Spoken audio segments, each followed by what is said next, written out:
In this episode of the Exploring Information Security Podcast, teaching offensive tooling and cybersecurity. Computers now have primary control of critical functions.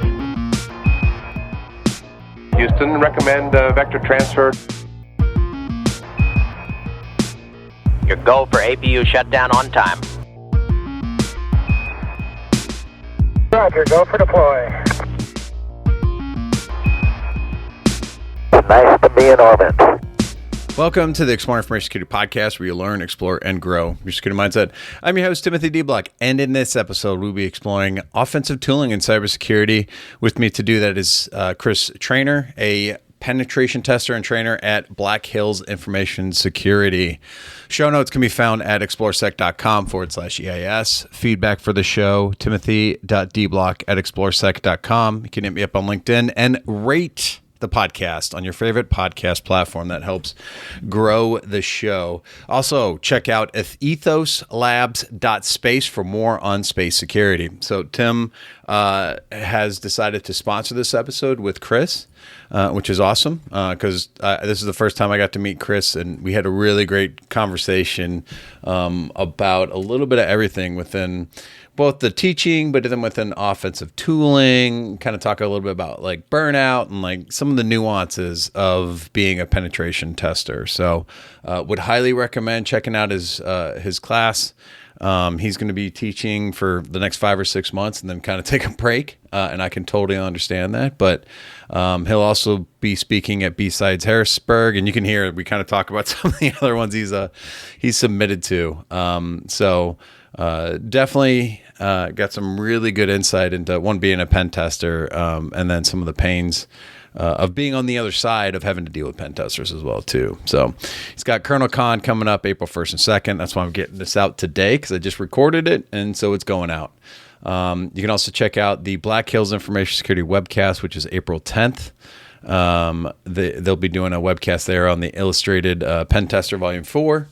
And then they have a pay what you can offensive tooling foundations class at the end of May, which will be virtual. I love that Black Hills Information Security does this, is that they will do courses where you don't get, I don't know that you get the full course, but you kind of pay what you can. And I think that's a really great thing, especially for people who maybe don't have a company backing them to get some security training. So definitely check on that out. Those will also be in the show notes. So with that, let's go ahead and get into it. I don't like the term side hustle. I don't either. I'm with you. I don't like it. Self-reliance. Yeah. A little bit more is kind of what I go for. I'd like to have something that's, it's a little bit extra. I'm not looking for it to replace my job. But luckily, I'm somewhere where they help me do that. So it works. No, that's good. Yeah. Black Hills Information Security, I've always had a very positive view of them because they are very community driven. But then Tim's been working there too, so I've known Tim for a while now, and he's worked there, and he's had the same thing. I mean, he's gotten into this hacking space stuff, which is just phenomenal. And also, I'm like, that's really cool. And that is kind of the starting industry. Like, remember when cloud was kind of just starting out? We're getting into that. This is kind of the same thing. I imagine space hacking or space security is going to be kind of that next frontier. Yeah, and I did. I went to our Denver event, or Wild West Hacking Fest Denver. When even was that? Was it February? Yeah, it was February. I was trying to remember if it was February or the beginning of this month. I don't remember. But I sat in on the back of his class and just watched. I didn't teach at that event. I just kind of I wanted to go to Denver. I wanted an excuse to be there, so I said I'll help with any struggling students. So they flew me out there, and I just kind of sat. And of course, Tim took care of the class with no issues.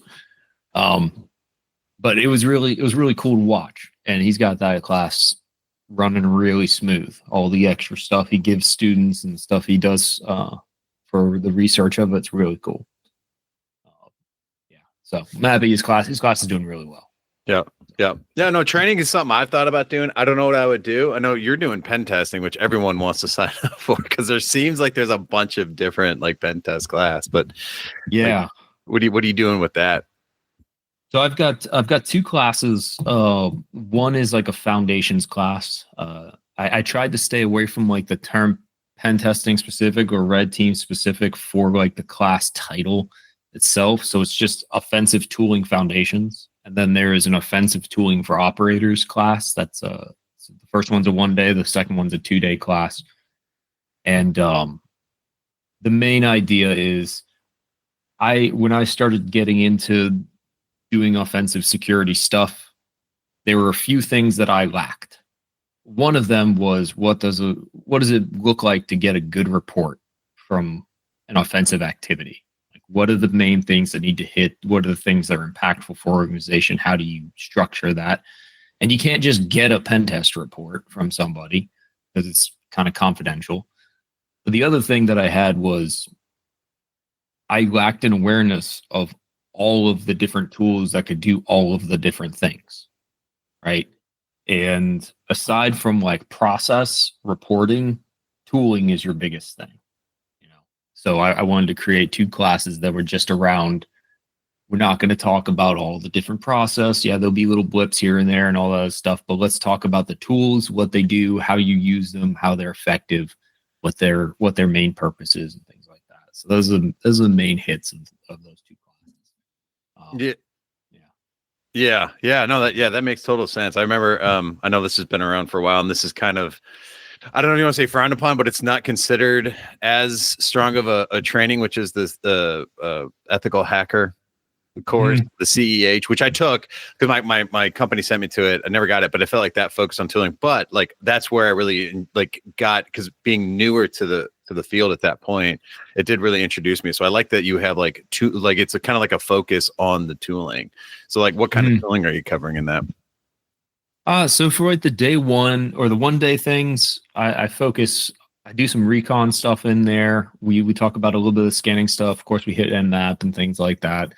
And then I take a little piece of that class, probably about 2/3 through, and I start talking about things that they're not tools in and of themselves, but they are tools that help you make sense of the things that you've done before. So you can be on an engagement and you've got thousands of machines in scope. You run a Nessus scan, you run an Nmap scan, you do a whole bunch of other things.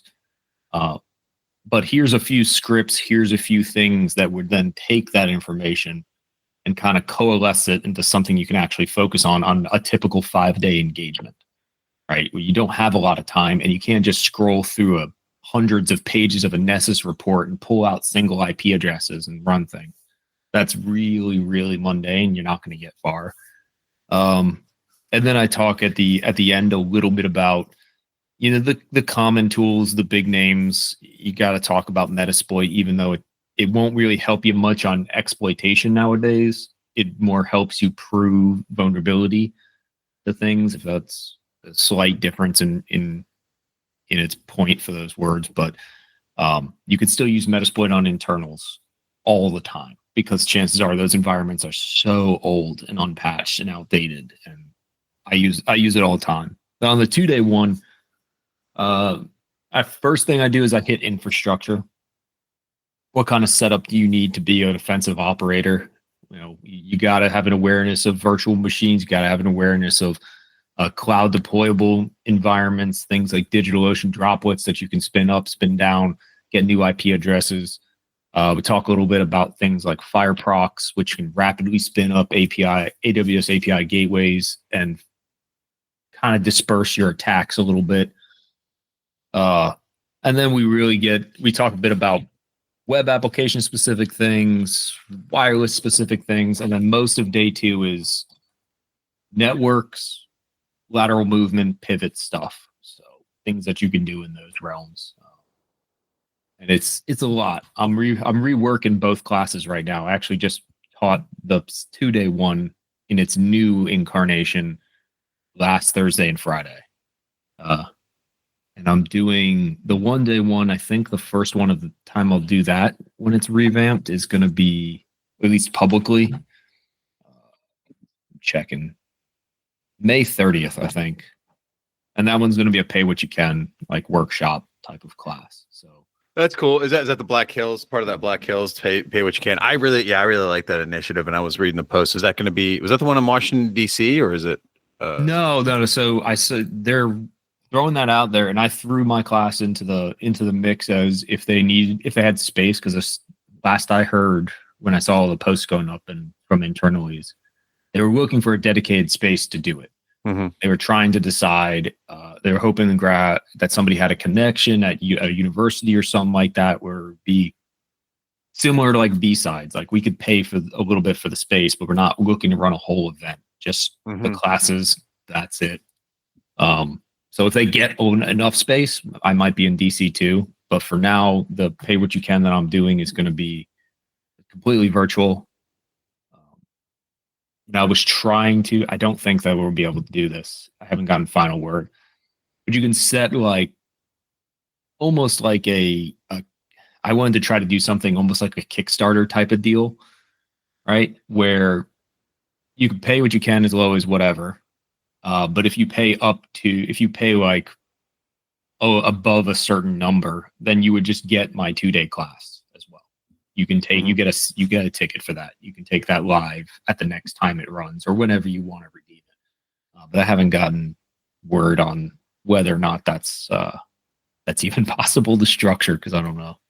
That makes sense to me, though. Like, if you can kind of incentivize people to, I feel like that, like, because they've been doing that for several years now. That people are getting in, because it does take your time, right? I mean, it's not necessarily side hustle, but that's what allows you to then build that course and put newer things in, and keep building it out, right? And essentially keep offering it, because burnout is real, and that's what I had to struggle with the podcast. This podcast was shut down for like 5 years, but before the pandemic. Actually, the pandemic would have been a good time for me to pick it up, but I shut it down because it was just getting too much of a thing, and I wasn't making any money off of it, right? So that's why now it's like, if I'm going to spend some time doing this, it's like I want to make some sort of compensation out of it. Not that I'm looking to make millions of dollars here. If that happens, that'd be awesome, but it's not, so, but I really like that structure. And to me, that kind of does make sense. And you're still offering even just another course, or the complete course, right? So, yeah,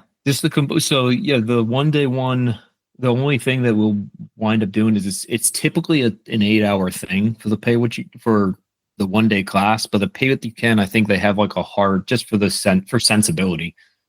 Or a sensible way of approaching it. I think we're only going to hit 6 hours of the 8 hours. So, right. But you'll get all the labs and the write-ups and the extra batch of slides that I just don't get to, or decide that, hey, we won't talk about these. These will be at the end. So still get the full thing. But yeah, it's trying to get. I hate and John hates this too for Black Hills, like the term marketing in a typical sense is kind of icky, right? And I feel bad enough about it when I have to even just like talk about myself. Right. Well, you want to, because I talked to, I was talking to Tim Medine a number of years ago when I was first starting to try to like teach and stuff. And he's like, the worst thing that you're going to have to get over is that you got to be able to talk about yourself. And like shamelessly say, I have this class, and I still feel gross when I say it. Like, hey, you should check this thing out. But what I'm trying to do more, instead of just like hard hitting and posting about it all the time, what I'm trying to do this year is go on a handful of podcasts, things like that are not our Black Hills stuff. And trying to go, I got 3 or 4 B-sides events that I'm going to, and doing little 20-some 30-minute talks at coming up in the next few months, and just trying to like get out in front of people more, rather than just saying, hey, come take my class. You can hear a story, and then you can see that I also do teaching and stuff like that. So. Yeah, no, I think along the same lines as you do. I'm not very good at marketing, but that's why I want in the podcast too. It's like, you look at the numbers, and I had 8 when I restarted it. I still had subscribers, which was cool, but I had 8 times as many downloads as I did starting it last year. And actually, like over the year, it hasn't really gone up significantly, but it's gone up a little bit. But that's the thing too, is you just got to realize it takes time and you got to keep talking. And like you said, talking, but I love going to B-sides and speaking there. And that's where I'm promoting my stuff. And of course, like the podcast now, like I just finally got on YouTube. Everyone's like, you got to get on YouTube. And it's like, but I don't want to do the whole, like get on video necessarily. And, you know, I have a local meetup group that I'm turning into like an online community, but that's like a 1-day thing that I don't have to hopefully keep it as low effort as possible. But yeah, the marketing stuff, you're right. And it's a struggle because I don't like talking about myself. It's more like, and that's why on the podcast too, I like to come on and just have other people speak more than me. Right. Yeah. Yeah. It can be good. I've done workshops and stuff at our B-sides here in Charleston, South Carolina for the past couple of years and stuff. So that's been really great. But now I'm trying to. Black Hills is like, hey, look, if you submit a talk and it gets accepted, you know, we'll send you, as long as you just put like our Black Hills emblem like on your bio slide and mention that, you know, you work for us, and maybe you wear a Black Hills shirt, maybe you don't, whatever. Like we'll fly you out there. And I told my wife, I was like, I want to do that because they got a B-sides Athens, you know, and they got B-sides Belfast, and they got these ones that, like, you know, if they want to send me there, I mean, I'll go. You know, if you're twisting my arm for it. Yeah. And she's like, okay, well, if you get accepted to Athens, you better be covering my ticket somehow. So I guess now I have to deliver, but I played like a numbers game. I basically like sprayed like 20 B-sides events happening over the next like 3 or 4 months. And I thought I'd maybe get like a quarter of those. But so far in the course of the last 3 weeks, I've been accepted to like 5 or 6 of them. And now I'm like, oh shit, I got to kind of ask Black Hills, what's the hard limit? Because one, I don't want to be traveling all the time. No, you don't. Yeah. You know, I got kids and I got the class and I got work and stuff like that. But also, I don't want to abuse the generosity of being like, hey guys, like you're sending me all over the world the next 3 months. It might reach a point where they're like, all right, buddy, like $5,000 is plenty. We can back off on this stuff. So. Yeah. Well, I did see it. You got accepted to Harrisburg. Is that what it was? I got Harrisburg. This is weird. This is one of the ones where I started to realize, oh shit, maybe I shouldn't have applied to so many. Besides Harrisburg in Pennsylvania, I think, yeah. I got accepted there, and that's April 25th, which is like a Thursday. Or no, it's Friday. I don't know. On the 25th, and then B-sides Kansas City accepted my talk, and that's on April 26th. And then B-sides Exeter, which is over in the UK, accepted my talk, and that was also on April 26th. And I was like, oh shit. So now I'm flying to Harrisburg, and then that evening, like 2-3 hours after my talk, I'm flying to Kansas City. And then about 3 hours after that talk, I'll be flying back to Charleston so that I can be home for one weekend day with my girls. But yeah, I got accepted to B-sides Calgary as well, but that was I had a conflict already, and that was in the beginning of May. But let's see, who was the other ones? I can't remember. I still haven't confirmed. But there were 2 more that also accepted it in May and in June. And I've got B-sides Flood City, I think. And then B-sides Fort Wayne. Wow. So yeah. I gotta scale back. Yeah. Well, you just never know. I mean, I didn't expect to actually get picked that often. Yeah. Well, you never do. But yeah, like because B-sides Nashville is right in my back home, and I've been here 8 years, and I've gotten accepted there once. So and I've been like a backup, which I spoke at once, and then other years sometimes the talk, it's like my API talk I did a couple of years ago was like it got accepted a lot of places. I did threat modeling, which I think is one of the most important things you can do. It got like a 50% success rate. Right, this year I'm even talking about like fishing this year. How to fish people, and that hasn't gotten access. So you just never know. So I get what you're saying. I guess I chose like a non-technical for the talk. Mhm. Because I like telling stories and stuff. I have Mhm. a coming up in like, oh shit, I guess I actually have to make the slides. Coming up on like April 10th, I'm doing another BHIS webcast. It'll be the fourth, I guess, edition volume of the Illustrated Pentester, which is just a collection of short stories of engagements, of little like fun things and interesting stuff that happen, things like that. But I chose for the B-side stuff to just do a pen test pains, a 20-minute cap. That's it. I'm only going 20, maybe 25 minutes, no long things. I'm not going to cover anything technical. It's just going to be a list of things and some stories around what makes pen tests painful for the pen tester and for the organization, and like what you can do to be better at that. And I guess that weird angle of you do get managers and non-technical people at B-sides, so you want to kind of play to them, but you also want, stories and engagement for the technical folks. So I guess it hit a good vein.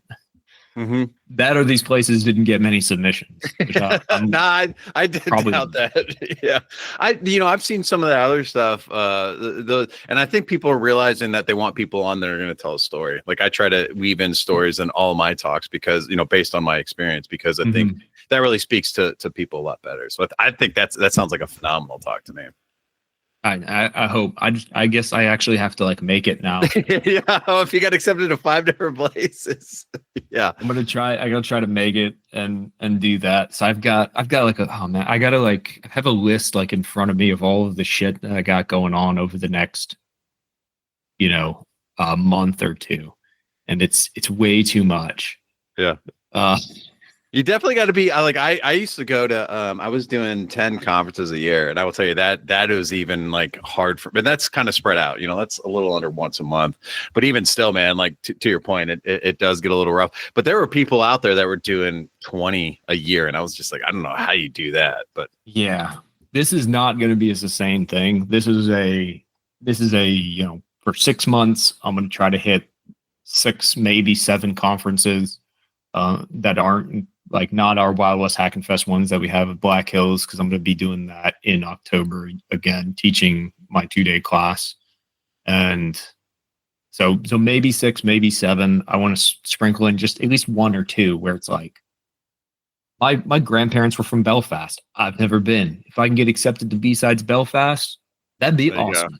Yeah. Or if I can take my wife to Athens for a couple days, even better. Right. So yeah. But so when do you think, or just so I know, like if there's anything to like mention during the recording, when do you think like the I guess timetable for releasing this recording would be? Probably next week. Oh, next week. Oh, okay. Yeah. Well, that, or I could get it out tomorrow, because I usually release on Tuesdays, but I can get out tomorrow if. Oh, that's cool. Yeah, I've got so I'm going to be at that. That's good, because now I don't have to think about what's going to be afterwards, because I'm going to be at Colonel Con teaching the 2-day class April 1st and 2nd. And I got a whole bunch of other stuff. So I could say Colonel Con B-sides, the various B-sides and stuff like that if we get to that point. So if people are there, they can come out and hang out. Well, so I'm sorry, I didn't send you the notes. I record right off the bat, and I just start. So we've already started recording. So that's perfect. Yeah, exactly. That's perfect. I will take. I don't have to. That's you great. don't. Yeah, you just did it. I like it. I'm doing it, and we're not even knowing about it. We're doing it live. Yeah.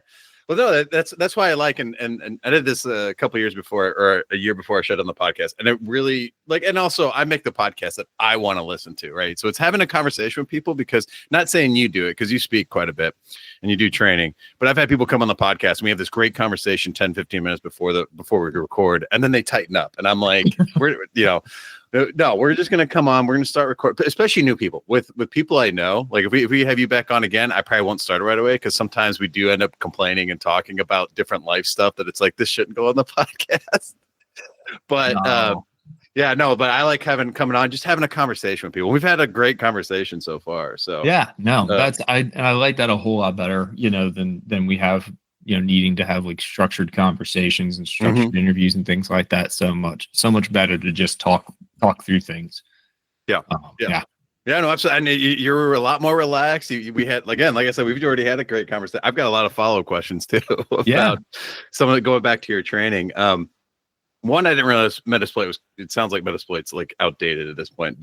We don't necessarily need to get into that, but it is interesting how like kind of the tech changes, right? Like I'm sure you used Recon NG. Yep. Tim as well as I do.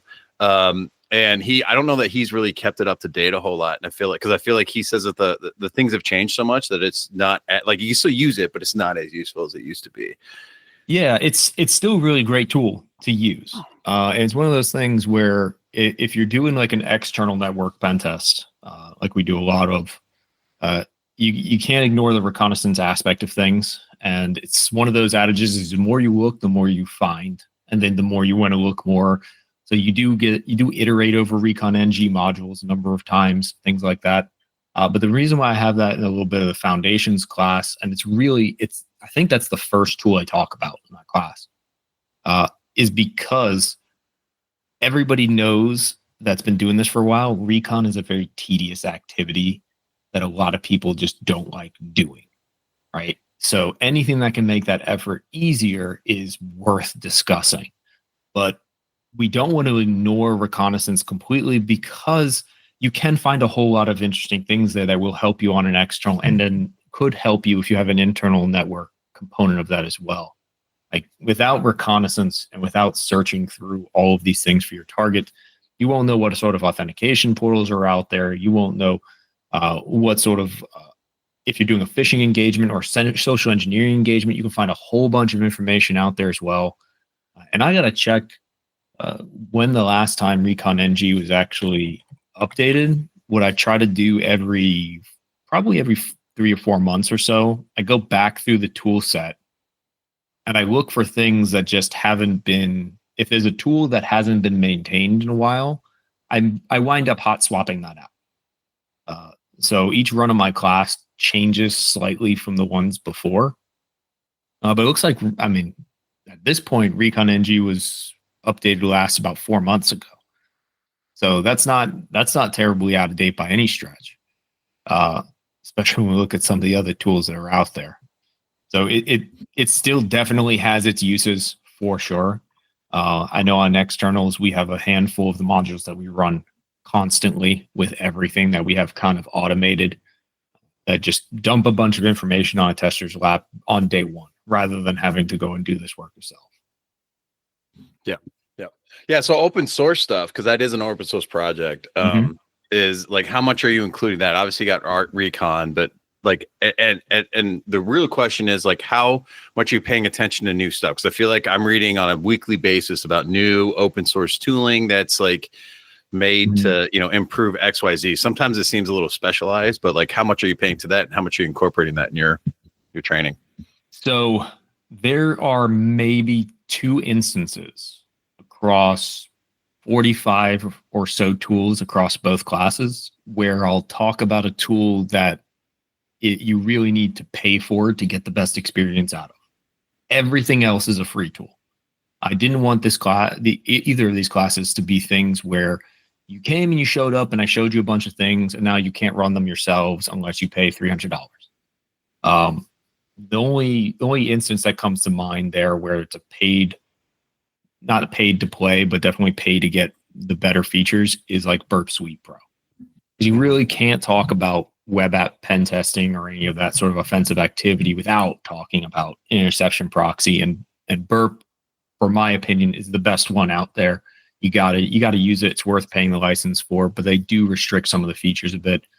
But everything else, except maybe one other tool that I can't think of off the top of my head, everything else is a free open source tool.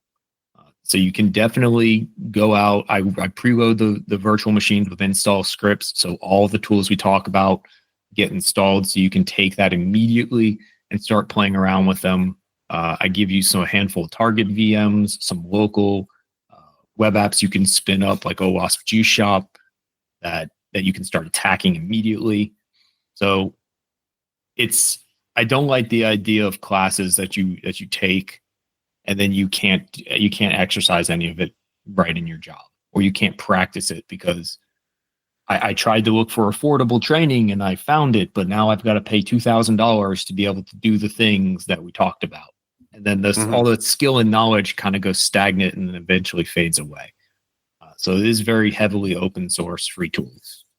Yeah, no, that's good. I remember coming up, I was doing a lot more with web app stuff and Choose Shop, like you mentioned, the Samurai WTF, some of that other stuff really helped me with understanding. And I'm a big, I know I'm in the 5% here. I'm a big Zap guy because and a lot of Zap's great. Zap is great. Yeah. But yeah, a lot of people, like I know Tim Tomes, he's like, Zap sucks, right? And that's fine. Like everyone has their tool. I've used both. So and you're right. Like Burp, the community version definitely restricts stuff. But Zap is a great thing to kick around and get useful. One of the things that I started putting in the descriptions of my classes was because I've taught with Anti-Siphon for over 2 years now.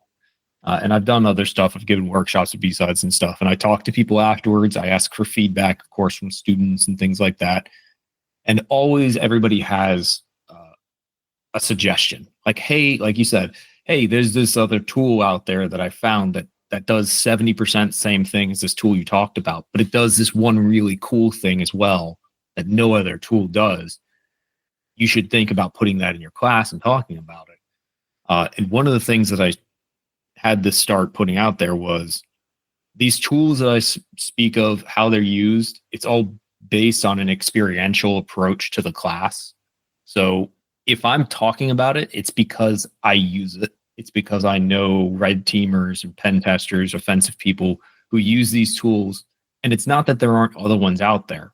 It's that these ones will get you results more times than not. Right. And I mentioned Metasploit before, and I've had students come up and they're like, oh, Metasploit's dead. Like, why are you talking about it? I was like, because every single internal engagement for networks that I'm on, there's massively outdated systems. There's call-ups of vulnerabilities. And even if you can't actively fully exploit it because your engagement doesn't allow for that based on the environment, a lot of those modules will at least give you a check, right? You can have a check command and say, yeah, it's very likely vulnerable. Screenshot that, put that in your report. Because the worst thing you can do is run just a Nessus scan and say, oh, well, Nessus said all this stuff is vulnerable, so it must be. I didn't check it with any other tool. So Metasploit has a great deal of value in those types of scenarios too. And I've heard pen testers as recently as 3 weeks ago set up Metasploit to pivot and go and do some lateral movement through environments. So it's more than just an exploitation tool. Yeah. Yeah. Well, and you're right. Like the vulnerability checks, right? They're just checking for a version, right? If it's there or not. Can you actually exploit that though? Because as you know, right, there might be mitigating controls in place. And that's honestly the wrong way to do security is just do a vulnerability scan and toss it over the wall, right? Oh, there you go. Right. And it's like, you didn't. I can't tell you how many times I've been on the receiving end because I came from the web app side of things initially. And then when I started doing offensive stuff and started doing pen testing stuff, I got on the internal pen test team at Equifax. And I started working there about 3 weeks after the breach was publicly announced. And eventually I wound up on the internal pen test team. And I would get these reports back from third-party pen test companies that are even on the other side of it. or like the amount of money that the company was throwing at them to do these for like M&As that were coming in. They wanted the web app tested because they're paying all this money for this company. And then I would just get this burp PDF printout with the color scheme changed on it to the pen test company's logo. No verification, no actual exploitation, nothing whatsoever that's actionable or helpful to a development team to fix anything. No guidance into how to actually address something or even reproduce the findings because they never did anything manually. I was like, did we just pay $50,000 or $60,000 for a nothing? Yes. Like, yes, he did. I do this. I'm a pen tester. I used to build web apps for a number of years. I used to work on dev teams in a handful of roles. And I know that if I got this on a dev team and looked at it, I would say this is garbage. Yeah. So I try not to do that in my reports. Yeah, I have the same stories, man, and I hope some of these make it up there because you're absolutely like I've had ones where it's like they were like, well, there's this vulnerability or this vulnerability here, and we're like, all right, prove it. So we hopped on a call. And they could not exploit it because I was like, "You're not going to be able to exploit it. Like, take this off." Like so. I've done both sides too, right? Where I've worked with internal development teams, and I tried to like provide them with like, "Here's how we fix this," right? Versus, this is here, and they had pushback with me on certain things as well too, which was actually good because then it actually made me like actually have something that they had to fix. Yeah, and that's one of the things about being in a pen test or a red team or anything where you're providing a report to a customer or even to just another team in your own organization. If you're an internal pen tester like I was, and you're working with teams across tons of different time zones and a bunch of different offices, you want to give them something that they can actually take action on, right? It doesn't do any good, even if you're just trying to do a checkbox audit compliance. We technically had a pen test. It still doesn't provide any value to you trying to get better at what you're doing or to that team to know how to prioritize their stuff if you're just kind of throwing over the fence some scan results, right? Anybody can scan, anybody can do any of that. So you really try to deliver something that's actionable. And hey, I've gotten pushback on some of my reports too from customers, but they're like, "Hey, how did you actually do this? How did this actually run?" And there's been most of the time I'll hop on a call with them. I'll run it. We'll show them exactly where it is. And we'll say, all right, we stopped here because we didn't want to take that additional risk, but the point is proven.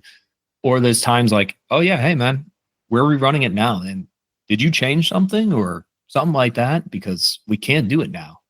And the best thing you can do to protect yourself in those situations is screenshot while you're testing. And I have a little placard that's set right on my desk for all like pen testers that start at Black Hills. That is just a little report as you go from John Strand.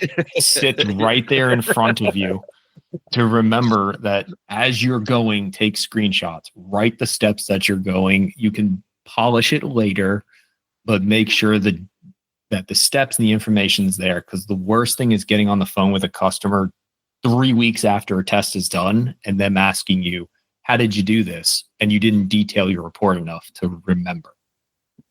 That can be a real bummer.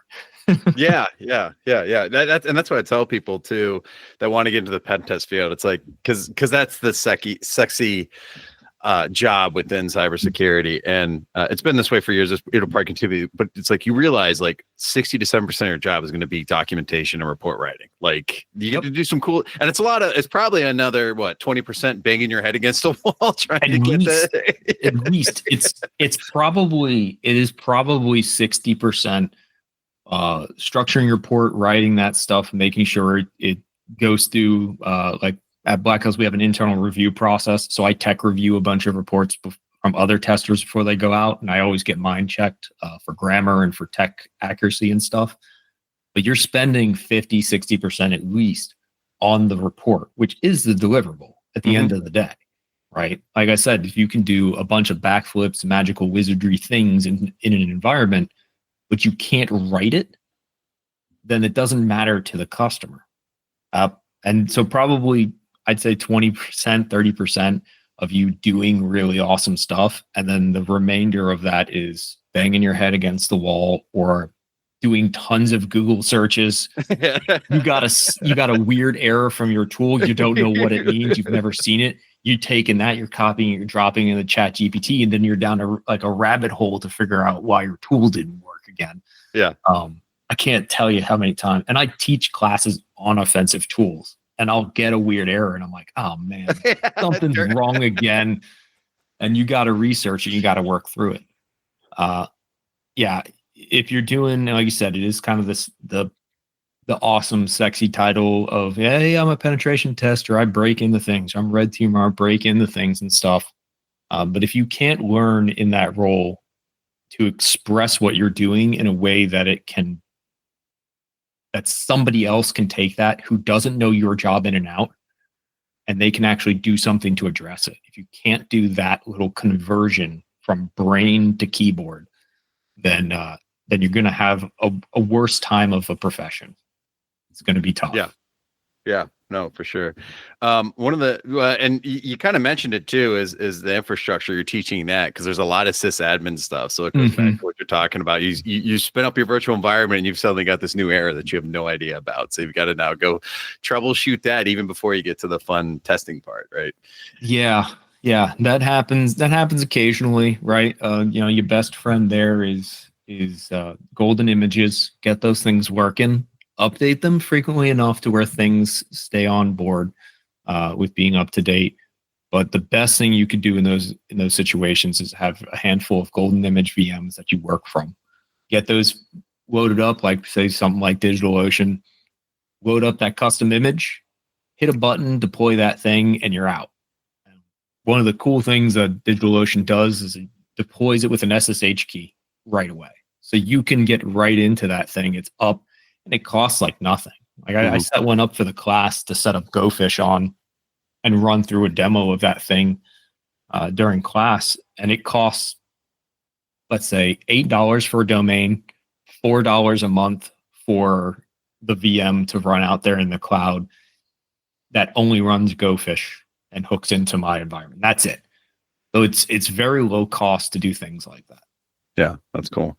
One last thing I want to talk about, because I think this is really cool for a class like yours, and your history of being a developer kind of highlights this, is the scripts. It sounds like you're doing a bunch of custom scripts to aggregate all the information you're getting from your reports to find, which I honestly, it makes sense. I don't know. I've heard a lot of pen testers doing that. It's like running some scripts on your data, and maybe this happens a lot more than I actually realized. But you got that, but then spinning up infrastructure. I imagine you got like scripts, and it just sounds like you have a lot of scripts for getting things running, which makes total sense. Yeah, there are some things that are, the old adage of if you do it more than twice, automate it the best you can, right? There are certain things that you can't automate that you just have to execute, and it's tedious. But I literally have a script that I nicknamed mundane.sh, and I have that preloaded on my machine for whenever I do engagements, because it helps me automate going through. It's actually like a two-step process. So I think it's Justin Angel, Imposter Keanu on GitHub and stuff. He has a whole bunch of helpful scripts out there, and one of the things he put together was ParseSuite. ParseSuite will parse through a bunch of other scanners' activities, like Nessus reports or Nmap scans, and it'll pull out the services, it'll pull out the affected machines, the ports, and list them all in a format that can be consumed by other tools more readily, or easily copy-pasted and listed into reports. That's a helpful conversion for those types of things. But then I also have my mundane script that consumes the output of the ParseSuite and then has a handful of tools and commands that it runs based on the type of finding to validate and verify. I can't tell you how many hours that would take if you're doing all that manually, because I did it twice and then I wrote the scripts. So yeah, you get a lot of scripts out there that you accumulate. We talk about some of those in the class. A lot of folks publish their scripts right out on GitHub. You just need to know where to look to grab them. Although make sure you trust the source. Don't just put down a script. Like Justin Angel, I can vouch for Justin Angel. He's a good guy. He's not trying to give you a script that's intentionally going to harm you. So there's a lot of cool stuff out there. Bo Bullock as well. He's got a bunch of scripts out there. He has a class around breaching the cloud for cloud security and offensive activities there. And he's published out in his GitHub a whole bunch of helpful commands to help in that world too. Yeah. Cool. What would you like to plug? Oh gosh, what the plug? I gotta look down. I had to write everything down in an unordered list. I did last week just to try to get my mind around everything coming up. Yeah. Well, and send me the links too. We'll put that in the I will notes as well. Yeah, I'll send you the links. So I suppose the most immediate thing that I have kind of coming up is Colonel Con. I'll be teaching my offensive tooling for operators class April 1st and 2nd. That's an in-person only class. So there's no virtual component there for the 2-day. I'm going to be scheduling another virtual. I don't know when, but we'll schedule another virtual version of that class coming up soon. But after Colonel Con, I'll also be at B-Sides Harrisburg and B-Sides Kansas City. That'll be April 25th and April 26th. I'm also doing the Illustrated Pentester Volume 4 on the Black Hills Information Security webcast. That's April 10th. Well, I got other stuff coming in May and now building out into June. But I'll stop there for now. Except for that pay what you can towards the end of May for my 1-day class, the Offensive Tooling Foundations class, which is going to be a lot of fun. I'm revamping and reworking that too. Beginning of the year, I like to take my classes and just kind of look at them as a whole, how they're structured, the tools discussed, the labs, the demos, and make sure everything is as fresh as can be. Yeah, no, and that's what I like to hear too, is that people are keeping their courses up to date, and because as we've already discussed, things change. So so frequently and so rapidly too. Yeah, yep. All right, Chris. Well, thanks for joining me to talk about the training that you're doing and your talk and all the other stuff we kind of got into. Yeah, absolutely. I appreciate you having me on, Tim.